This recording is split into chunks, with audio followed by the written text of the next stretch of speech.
Hörmətli izləyicilər, kanala abunə olub like etməyi unutmayın. Günün xəbərləri təqdim edir.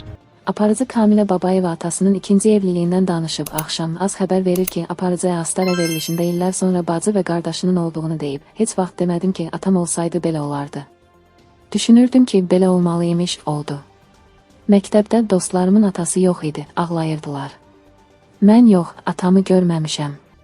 Anam qaxda dərs deyirdi. Sarıbaş kəndində. Yəqin sevgiyə görə getmişdi.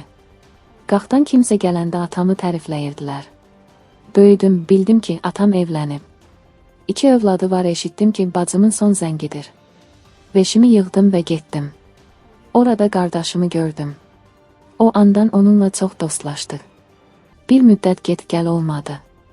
Amma indi münasibətimiz yaxşıdır. Kamilə atasının başına gələn hadisədən söz açıb. Atam həkim idi. Gecə işə gəlib.